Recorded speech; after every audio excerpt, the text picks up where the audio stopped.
Hello and welcome back to the channel. Thank you for joining me for another of my interviews by popular demand. And because there is so much to do, my guest today is Stan McDonald. Hello, Stan. Hello, Richard. It's good to be here. It's good to have you back. Now, people, if you haven't seen some of our videos together, Stan's been telling us about the legal system in itself and some of the flaws and how we can use the system against itself to help ourselves. We've also looked at legal maxims, and recently we looked at the problem of the ULEZ and the 15-minute cities and how we can find the loopholes to get round of that. And it's safe to say that people have been inspired by our videos, your videos really. Have they been responding to you, Stan? Yes, I've had people from various countries, Canada, Australia, New Zealand, send me emails direct, and sometimes they send emails to Richard, who forwards them to me. I have two projects that your viewers have asked me to look into, which I will be. I have a future plan to address the all-beloved council tax. Fantastic. And I have another video that deals with property standards and property taxes in Ontario. And Wow. a third one will be coming out that deals with the Canadian legal system. Superb. So, Well, I'm more than yeah. happy to have you on the channel to help people, because that's what it's all about. So Yes, the name of the game is to get people educated so that they can fight back against the tyranny, basically. Yeah, no, absolutely. And give them hope. I think people often think that legal stuff is too complicated and too expensive for them to deal with, and so they just acquiesce and go along with it. And Correct. and if there is an alternative system where we can use the legal system against itself, then so much the better. Right. So today we are doing prime legislation. Is that what it's called? Primary legislation. Primary. Yes. That was the word. Yes.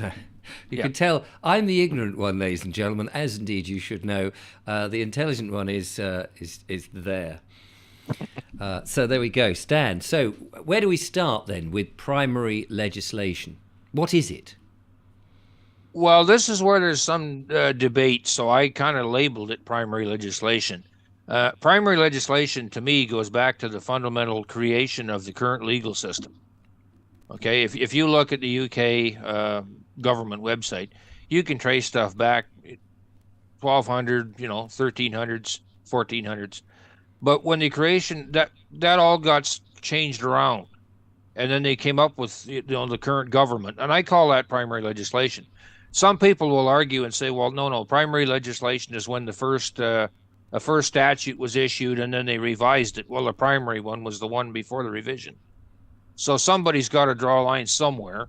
So I just say, okay, let's start with the basic fundamental rules that created our current government, and I call that primary legislation. Right. Now, That makes sense. That makes yes, a lot of sense. yeah, and some people refer to it that way. Some laws actually refer to it the way I do. Other ones say no, primary legislation is, the Highway Act before it was modified or something like that. But at the end of the day, do we really care? We're just getting back to the fundamental basics, going back to the roots of the creation of the government and creation of the law, and then from that we can build our basis. Now this, as I call primary legislation, works in the UK, and it almost works anywhere else the British realm took over. Now there are exceptions, and we have to get into that separately. That's a whole other kettle of fish. Right. But we're trying to deal with primary legislation, and the name of the game is to go back to the creation of government and say, okay, if this is the creation of government and you're currently doing XYZ, whatever, council tax, for example, or the ULEZ or whatever, is that contingent with the current legal system, or is that against what was the creation of the government, the creation of the legal system? And we find that 9 times out of 10, what they're doing currently violates the primary, as we could now call it, legislation. Now, where do you want to draw the line? So what I did is I said, well, I want to start from 1688, because that was the creation of the crown and the British monarch that we currently know today, right? And then we get into all kinds of different stuff, and you can follow that right through to the current stuff and say, well, where do we draw the line? Mm. I draw the line back in like 1720. And we're only going to go through the few basic rules. You guys can look the rest up, because after a certain time frame, and I'll get Richard to pull this up for you guys, to show you where the current rules don't have, or the current statutes don't have royal assent. And Right. that's where I draw the line, because I say, well, it's supposed to have royal assent. So if it doesn't, it's void. I mean, otherwise I would be looking through, I don't know, probably 1,300 pages of 200 acts and statutes. And so there's got to be rhyme and reason to it. So let's just look at the primary stuff. I mean, it should have royal assent, otherwise it doesn't come into. I mean, that's what I understood. If it doesn't have royal assent, it's not proper law or legislation. Exactly. So if we look at that, now we've narrowed our window down to what we can deal with. Mm. So I touched on this earlier, but we didn't get into it a whole lot. This was in the introduction to me, basically. And I covered a little bits of it here and there, and I covered a little bit about council tax, and a little bit about this, a little bit about that. And we want to expand on those to help the viewers to, learn what their rights are, learn what the law says. Yeah. Because as Richard says, a lot of people look at the law and go, holy, no, I don't want to touch this, because they're scared of it. Yeah. Well, the problem is, if you're scared of it and you don't investigate it, then you don't really know where you're getting shortchanged, to put it politely. Mm. So if we look at the first act of will and mar, which, just to let the viewers know, Richard now has the PDF file of all these various acts that we're going to go through. I've given him the PDF copy so he can upload it to his website. And I also have a duplicate copy stored away, so if anybody requires it, I can send it to them as well. So if we look... Yeah, I'm just bringing it on. Here we go. Okay. Yeah, so the act of will and mar. Now, that's the whole act, and I got my cheat sheet, so I don't have to make you go through a whole bunch of stuff. But the act of will and mar basically created a government, okay? And if you looked at the top, it had the corporate seal, as I'm going to call it. Yeah. And so basically it says this act, it's settling disputes, because what they're doing is they're assembling the new government, or the new legal system, and they're dispensing with the old. Okay? That's basically what it comes down to. Right. Okay? So that was the creation of government. So if we start from 1688, there we go. Now, if you read through there, it talks about ecclesiastical thing, and if we go through the oath, which we didn't get into, you're going to find out all of this actually stems back to the church. So I'd like to know how the church has anything to do with legal matters, but anyway, that's what they did. Right. So the Act of Will and Mar sets out, if you look under freaking glasses here, we look under an act that says Lord Spiritual, Temporal, and Commons. In Westminster. Yeah, it's pretty small for me to read too, but... Oh, okay. So the Lord Spiritual... Do you want me to read it? Yeah, okay. The Lord Spiritual and Temporal and Commons convened at Westminster the 2 and 20th day of January in the year of our Lord 1688. I'm doing this sight reading myself. And there, sitting on the 13th day of February following, are the two Houses of Parliament, and so shall be, and are hereby declared, enacted, and adjudged to be to all intents, constructions, and purposes whatsoever, notwithstanding any want of writ or writs of summons or any other defect of form or defeat whatsoever, as if they had been summoned according to the usual form. Bit of old English spelling in there, which when you're sight reading is a challenge. Right. So that tells you right there, it created the two houses of government. Right. So that's it. Now we've got our current government system. Okay. Now if we go to the Bill of Rights is the next one. The Bill of Rights for the next one. Yeah. Hang on. Yep. I'm going to quickly find that. Where is it? Here it is. Yeah. And if you scroll down, it says subjects' rights. Let's have a look. Scrolling. Doing this in real... Here we go. The subject's rights. Yeah, you want to read that? And thereupon said that I wish I could have some reverb or something, which just add a bit of a sort of authority to this. And thereupon said the Lord Spiritual and Temporal and Commons, pursuant to their respective letters and elections, being now assembled in a full and free representative of this nation, taking into their most serious consideration the best means of attaining the ends aforesaid, do, in the first place, as their ancestors in like case have usually done, for the vindicating and asserting their, there's a word, what is that, autient rights and liberties, declare, and there's a whole load of things here which they declare. So they're telling you right there, they're basically going to uphold the subjects' rights, and you're the subject of the Queen, because this was done under basically a contract or an agreement. Now it says if you go down a little, it says levying money. What's it tell me there? It says the levying money for or to the use of the crown by pretence of prerogative without grant of Parliament for longer time or in any other manner than the same is or shall be granted is illegal. Right. So every court case that says R versus whatever, which is Regina, which represents the crown, is when they say they're doing this on behalf of the crown, well, guess what? That's illegal because it doesn't have the crown's consent. Ah, right. Right. So now if we go to dispensing of power, which is slightly down from there. Let's see if I think we went past it. Yeah. Oh yeah, at the top here we go. Dispensing power, that the pretended power of suspending of laws or the execution of laws by regal authority without consent of Parliament is illegal. Right. So therefore, if it doesn't have consent of Parliament, then it's illegal. Right. Plain English. Nothing wrong with that. Now it says ecclesiastical courts are illegal underneath, right where your mouse or your cursor is there. Yeah. That the commission for erecting the late court of commissioners for ecclesiastical causes and all other commissions and courts of like nature are illegal and pernicious. There you go. So if now we know that everything that's done through the court is supposed to have the seal. Right. Okay. Now we're going to get into some real interesting work here in a few minutes, but now if we go to the coronation oath, is the next act we need to look at. Oh right. Okay. Hang on. Let me dispense with that one. Yep. I'm trying to keep this meeting short because no, that's all right. Usually I go on for an hour and a half. Right. What am I looking for? Did you say the coronation oath? 1688. Yep. Yeah, I haven't got that one on the screen here, but I'm bringing it up now. Here we go. So, Coronation Oath 1688. Yep, and if you just read the first paragraph, right there.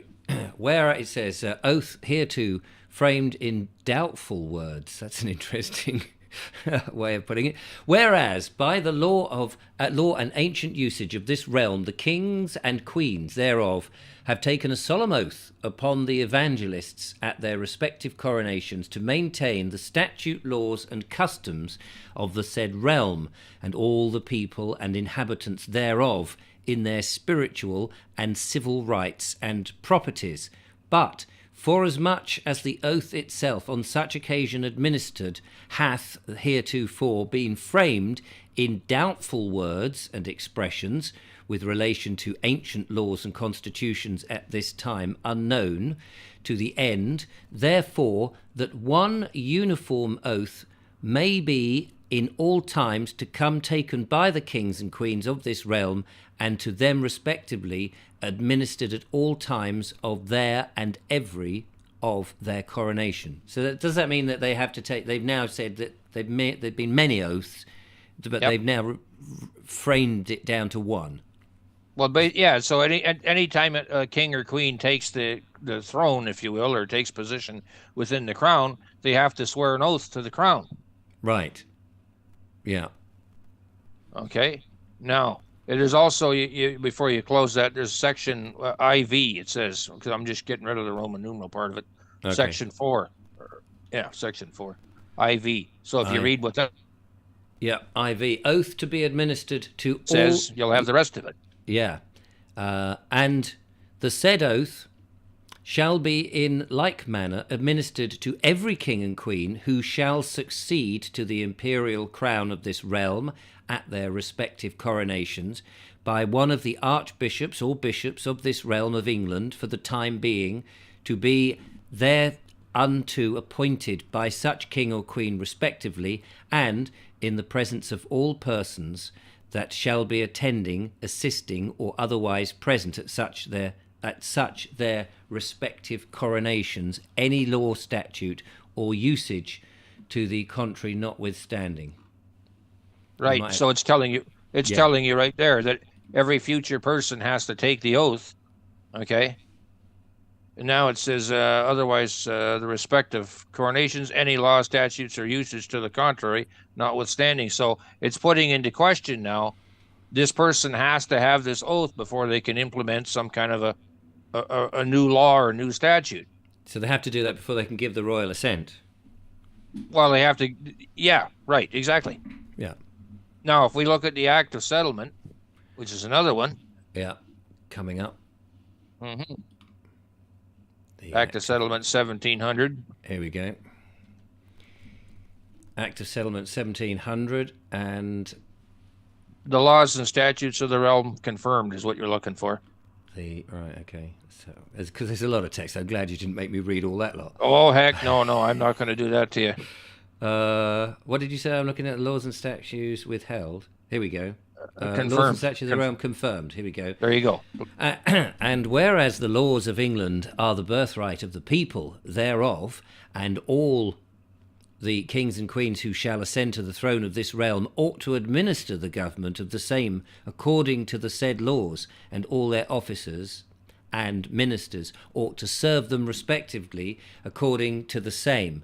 The said lords, spiritual and temporal and commons, do therefore further humbly pray that all the laws and statutes of this realm for securing the established religion and the rights and the liberties of the people thereof, and all the other laws and statutes of the same now in force, may be ratified and confirmed, and the same are by his majesty, by and with the advice and consent of the said lords spiritual and temporal and commons, and by authority of the same, ratified and confirmed accordingly. Right. So what did it tell us in the first sentence? It was the birthright of the people, and all kings and queens who ascend the throne shall basically follow that. Right? Right, yeah. Now, it also says here that, where the heck are we here? The force may be ratified and confirmed by the same, by his majesty, and with the advice and consent of lords spiritual, temporal, and commons, and by the authority of the same, ratified and confirmed accordingly. That's telling you that all the acts and statutes that come from 1700 forward have to follow the same protocol. Right. Right? So how do we know if this protocol was ever followed? Now let's go into the Great Seal Act 1688. The Great Seal. Okay. Bear with me, caller. The Great Seal. Here it is. The Great Seal Act 1688. Yep.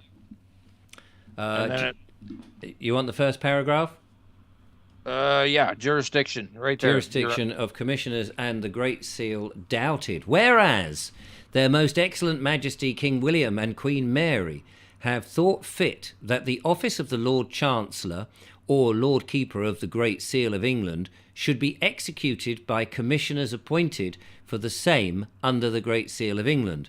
And whereas several authorities, jurisdictions and powers are, by several acts of Parliament and otherwise, vested, settled and placed in the Lord Chancellor of England or the Lord Keeper of the Great Seal of England for the time being, now for preventing of all doubts and questions that may arise whether all or any of those authorities, jurisdictions and powers may be exercised by such commissioners.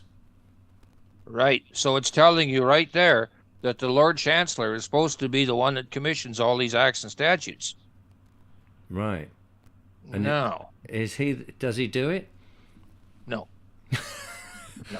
Right. So no, so let's go to the Treason Act 1695. Right. Okay. Bear with me, young fella, my lad. Here it goes. Yep. Oh, I'll show it anyway. This was the one I struggled to get. For some reason, it's not coming up. Okay. I just see if it will download or anything. I don't know why that's not coming up. Let me just see if I can find it online as we...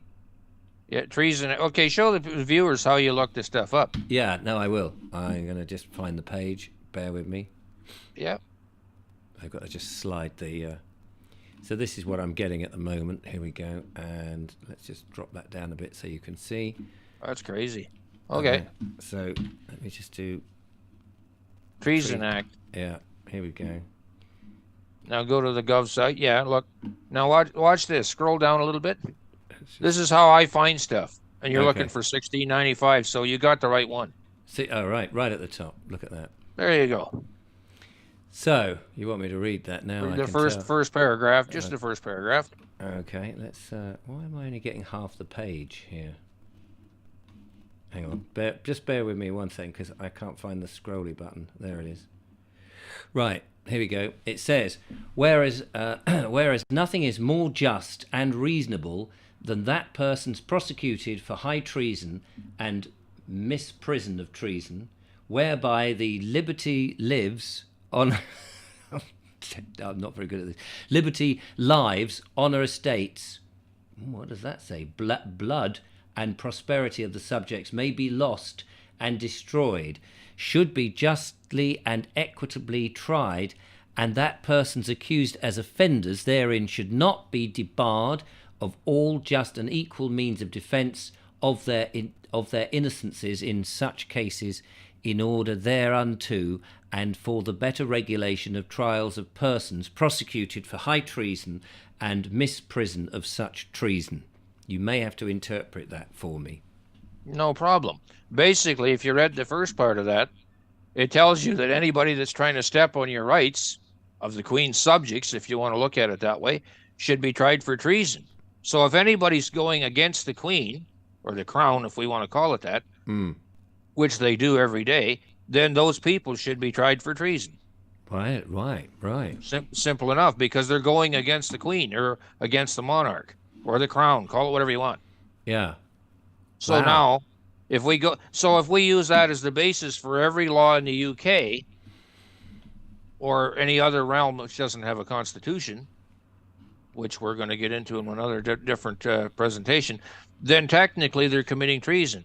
Now, find out, if you don't mind Google searching one thing for me, Richard. Yeah. Find out when the last act was received royal assent. Right. Hang on. You'll find out now. It says it's a formality. Like, what kind of crap is that? So, what am I looking for? It's last act. Yeah, last act or given royal assent, basically. And you'll find out it was in the 1700s at some point. Oh, here we go. Here we go. So 1854, I think it said there. Yeah, 1854. Yeah, 1854. The act was repealed and replaced by the Royal Assent Act of 1967, according to Wikipedia, I think. Mm-hmm. So that's telling you they're changing. They're trying to mess with fundamental, as we call it, primary legislation. Ah, right. Which they're not allowed to do. Well, how can they do it? If they didn't create it, how can they modify it and scrap it? Because it said in our earlier documents, it may be amended, right? So they can adjust it. It didn't say they were allowed to throw the whole thing in the garbage. No. Right? So there's your problem. Now, these arguments that they're here, they can be used against council tax or any other, the ULEZ thing, because it's depriving the Queen's subjects of the fundamental rights to life, liberty, and happiness. Yes. Right? Now, a lot of times people come to me and they say, yeah, okay, but the court system's corrupt, Stan. What the heck are you going to do about it? We have a remedy, and we're going to actually use the court within the court. So we're not trying to deviate and generate our own court system or anything like that. We can use the existing system, and then if it fails us, then we have the right to go to a common law court because we've exercised all of our remedies that were supposed to be available to us. Right. Oh, that's an interesting thing. So you use their system first, and then if that fails, use the higher power of the common law. Common law, yes. And we'll do a separate presentation on that because it's quite lengthy. Right. Okay. But that's now people say, okay, well, Canada has the same. We're under the British Commonwealth or so. Well, actually, we are, but we aren't, because a lot of that was illegal. So that's a separate seminar, separate webinar. But these fundamental laws that we used here are applicable to the UK and other realms, provided there's nothing that contradicts it. And so now we can use this as the basis for our arguments in council tax. Right. Because one of the things we talked about earlier is we have the right to intercourse, and intercourse just means engaging with other people. Yes. Right? It doesn't mean, something derogatory. We'll just leave it at that. So therefore, if they're trying to now put in the ULEZ and deprive us of life, liberty, happiness, and a way to live or have a living and basically survive, well, that's a deprivation of our fundamental rights. And we use these basic concepts. The next thing we got to do now is put it into a letter or a document. Right, yes. Because it's all very well sort of knowing we can point to things and say, well, this proves that we should be able to knock this into a cocked hat. It's actually then, as you say, actually getting into the action of it. And so letter writing is the first part, is it? Yes, and we have you have a document, the Chancellor's document, I think I called it, or Chancellor's something or other. Right, let me just have a quick look down here. Now, if you remember what we just discussed, the Chancellor is basically in charge of all the court systems within the UK. It's not there. Hang on, I'm just looking for it. Yeah, no worries. But the Chancellor is supposed to deal with all these legal matters. Now, I've taken the steps necessary to address the Chancellor regarding council tax. And have you? Yes, and I got back this nice little piece of junk, which, if this thing will focus, I don't know. It doesn't focus, worth the crap. Okay, anyway, I did this, and I'll deal with it later. But anyway, basically, they told me that they can't deal with nothing. So if the Chancellor, who's supposed to be dealing with something, can't deal with something, and that's their job, and we have the Chancellor document if Richard can find it. Yeah, I've got it, but it's another one of those that's not coming up. So I'm just going to do. Presumably, I can do a search for it. So let's. Yeah, okay, maybe. Anyway, the Chancellor is supposed to be in charge of the courts. You guys seen that with the this Great Seal Act? What was it called again? The Chancellor Act. Well, I don't know what it was called, Richard. To tell you the truth, it was just it was a document I found, and it was basically their duties. Right. I don't know why it's not loading up. The duty of the Chancellor. So if I sent basically now a letter back that says this is the duty of the Chancellor, so why aren't you doing it? And so basically, because he's in charge of the entire UK court system, right? He's abandoning his public office, or malfeasance, or breach of public trust. Call it whatever you want. So he's going to be getting a letter along with the document Richard can't pull up for some strange reason. Yeah, and, it's just not loading. I don't know why. Don't know. But anyway, now what's going to happen is he's going to be served a notice. Basically, it says this is your job, so therefore you should readdress my points as related to council tax. Because what they like to do is hot potato, and they'll throw it to the next guy, and the next guy throws it to the next guy, and eventually you get frustrated and aggravated, and you just say, "Out to heck with it." Well, that means they win because you didn't do anything. You didn't fight it, right? Right. Right. You gave up. And if you go back to our legal maxims, the one who leaves the battlefield first loses. So you mustn't leave. You've got to keep fighting on. Yeah. And that's the problem. Like if you start a legal action, and we'll do a separate webinar on that. But if you start a legal action with somebody and then halfway through you just say, "How the heck with it," and you walk away from it, the other side will come after you for their legal expenses because more than likely they hired a lawyer. Right. Or they want compensation for their own time. Yes. So anybody that wants to challenge this stuff, a court case can take 2, 3, 4 years. Right? Okay. Yeah. I knew one case that was in court for 6 years. It was a simple divorce case. And I went there, and in 4 months I solved it. It was done. And it was settled out of court. And this is where we want to get into, is where we can settle stuff out of court. Yes. Save the expense and time. Yes, and what we can do, there's a certain method we can go through, and we can get a judgment before we even go anywhere. We can do the proper paperwork, and there is none of this, affidavits and cross-examinations and all this. If we can do it right by these government bureaucrats that turn around and don't do anything, we can say, here's our evidence, here's where you should have responded, you didn't do it. So then we can go to the actual court and say, now we're just here for judgment. Right. The facts Brilliant. are already established, so we can get rid of all that crap.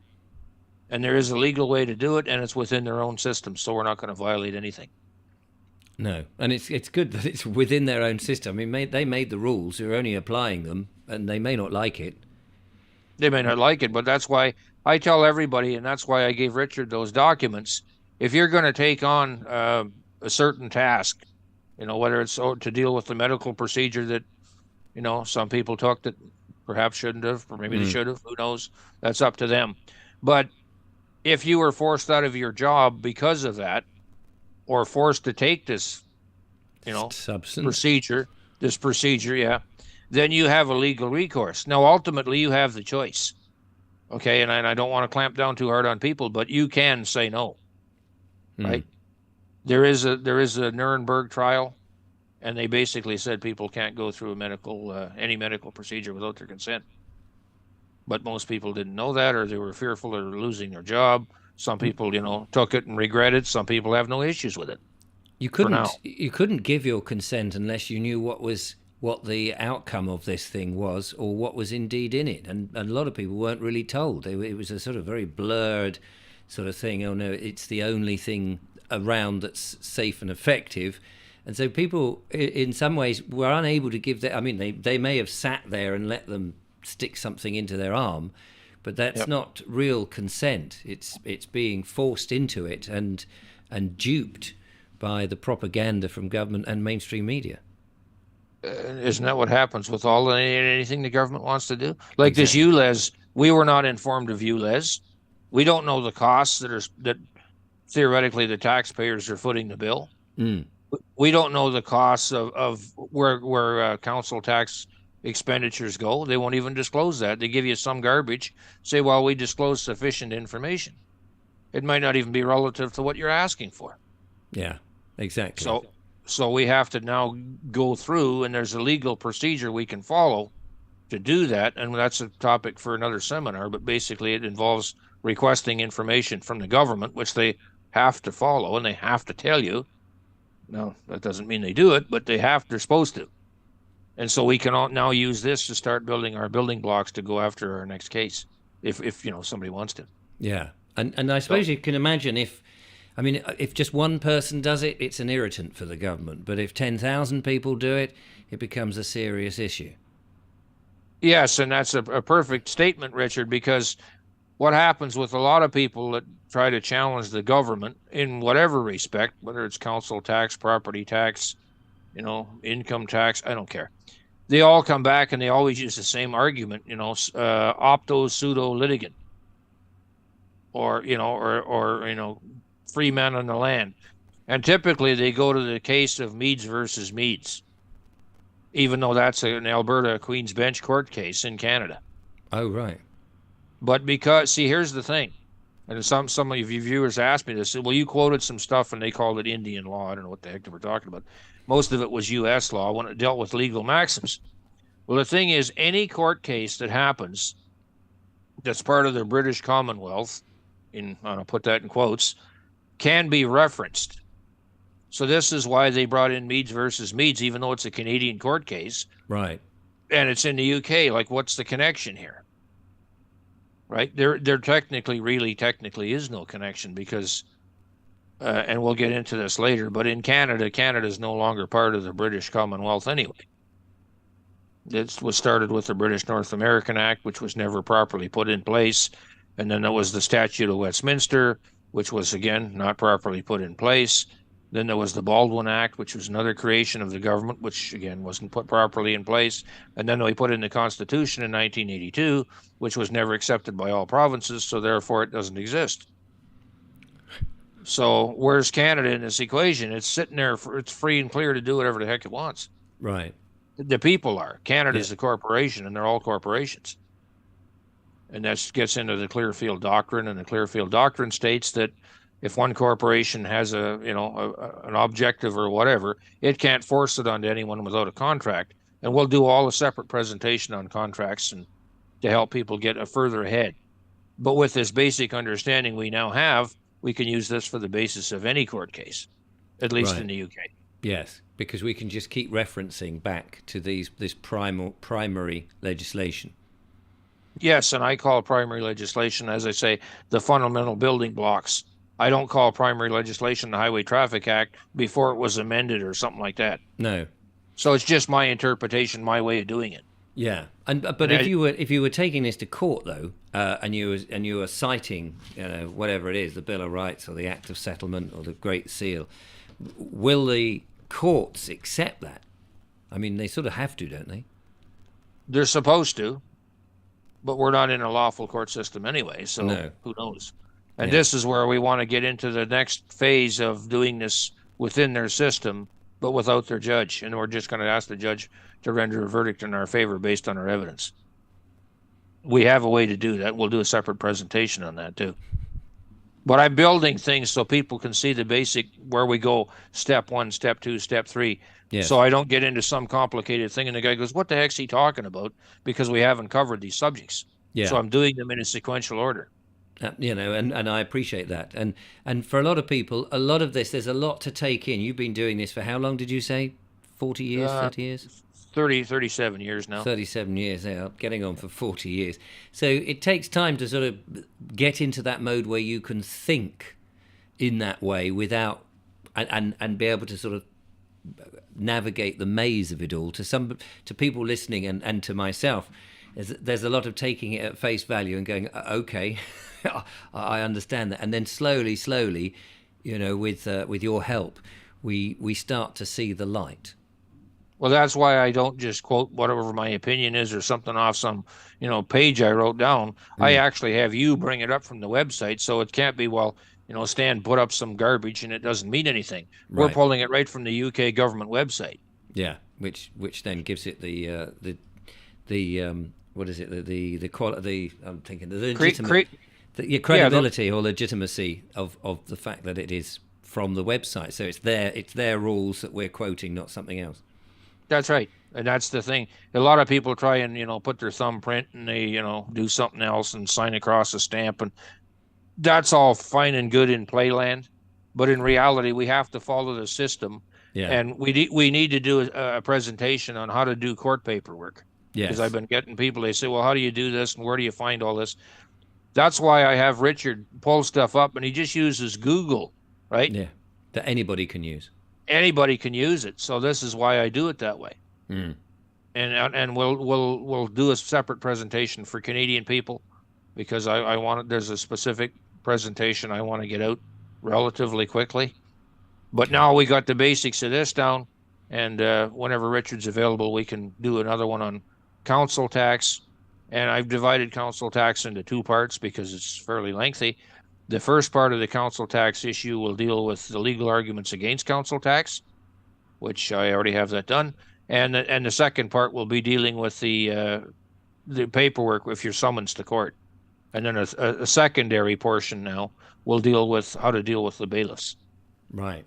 And just from my viewer's point of view, my intention is to separate all these videos with Stan, and on my webpage, just have one page so you can go through them, and I'll put a little summary of what each one is about so that you can keep cross-referencing and come back and all of that and listen to my complete ignorance of it as Stan tells us how it should be done. Well, no, everybody's here to learn. That's the thing. There is no stupid question. There's only my stupid answer, right? But my answer will be based in the law, so it's not something I dreamed up and, Absolutely. One of the things that screws it up is people do this free men on the land and they, I signed it, but I didn't read it or some other garbage. And it's that type of stuff that creates this free men on the land argument. And I'm not using any of that. Yeah, no, I understand that. We're using their system to defeat them. And right. And if they've got the loopholes and all of that, and I mean, they're not, as you said earlier, they're not even playing by their own rules. So, but we have to play by their own rules because then we're in honour and we're truthful, and then it shows up how they're not playing by the rules, which acts in our favour. But we have to know we have to know what the rules are so that we can point out when they're not doing it. Because otherwise, who knows? Very often you just get these summonses, and it's like in the council tax, as far as I understand, they send you a summons on their own paper from the council, and they're not supposed to do that. It's supposed to come from the court. But exactly. So you get these sort of things. But anybody who doesn't know will go, "Oh, crikey, I've got a summons." So and then they just take it as face value that the court has summoned them, not just some idiot in the council just typing it out on council paper. But we'll get into that in the next presentation, presumably. Yes. So Zach, are we wrapped up with our primary legislation. Yeah. You're regretting getting mixed up with me now, I understand. No worries. Now, if the viewers have a specific topic they want covered, let me know. Richard has my contact info. He's got permission to share it on the bottom of the video. Yeah. And I've given him the PDF file so you guys can download it. I would download that stuff and save it because there may be a day where we can't get access to that. Yes, absolutely. Right? I'll make them all available, and they'll be on the website on a special page. Sounds good. Grand. Right. So for now, ladies and gentlemen, big thanks to Stan for coming back and going through this. And in our next presentation, we'll be looking at the dreaded council tax. So do join us for that. Meantime, thank you so much, Stan. Really appreciate your time and efforts on getting this information out. And we'll be back very soon. So until next time, from Stan and I, goodbye.